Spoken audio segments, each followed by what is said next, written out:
যখন চারিদিকে কালীপুজোর প্রস্তুতি তুঙ্গে, ঠিক সেই সময় চোপড়ায় দেখা গেল এক ভিন্ন চিত্র।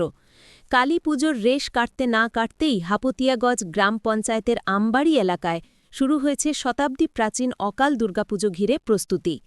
উদ্যোক্তাদের সূত্রে জানা গেছে, আগামী ২২ অক্টোবর বুধবার পুজো অনুষ্ঠিত হবে।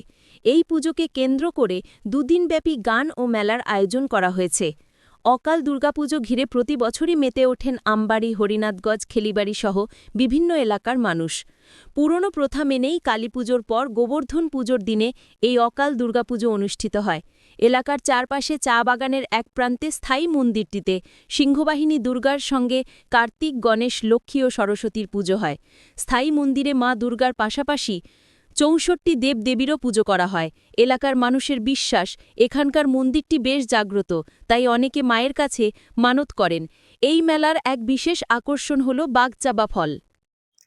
আমাদের এখানে প্রতি বছরই নাই অকাল দুর্গাপূজা হয়, আর এখানটায় আর কি 2 দিনের গানের আয়োজন করা হয়েছে, পালাটিয়া গান।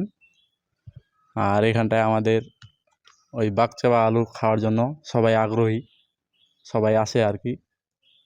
বাগচাবা আলু এখান ছাড়া কোনো জায়গায় পাওয়া যায় না। কোন কোন এলাকা থেকে দর্শনার্থীরা আসেন? আমাদের এদিকে মোটামুটি কাঁচাকালি, ওইদিকে দাসপাড়া, ওই দিক থেকে আর কি সব জায়গা থেকে আসে। একটা সময় উত্তরবঙ্গের বিভিন্ন প্রান্ত থেকে দর্শনার্থীরা আসতেন, হ্যাঁ এখনো কি আসেন? হ্যাঁ আসে, অনেক দূর দূর থেকে। আপনার নাম? আমার নাম সাজন সিংহ, কোন দায়িত্বে আছেন?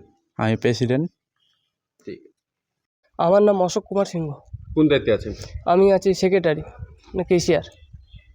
চারিদিকে যখন কালী পূজার প্রস্তুতি চলছে, আপনাদের এখানে দুর্গাপূজার প্রস্তুতি একটু যদি বলেন কি কারণে? এটা হচ্ছে আমাদের, এটা যুগ যুগ ধরে চলে আসতেছে যে যেদিন আমাদের গৌ পুজো হয় সেদিনে আমাদের এই মেলাটা হয়। এটা অকাল দুর্গাপুজো আমাদের এই গ্রামে হয়।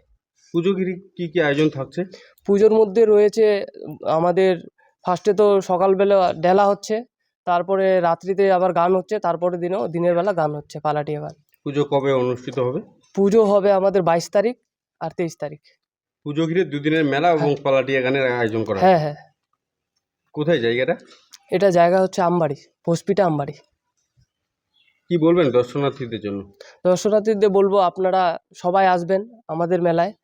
আর আমাদের মেলায় এক ধরনের এখানে ফল পাওয়া যায়, যেটা কোনো মেলায় পাওয়া যায় না। সেটা রাজবংশী ভাষায় বাকচাবা আলু বলে আমাদের। তো সবাইকে বলছি আমি যে সবাই মেলা আসবেন, আমাদের বাকচাবা আলু খেয়ে দেখবেন।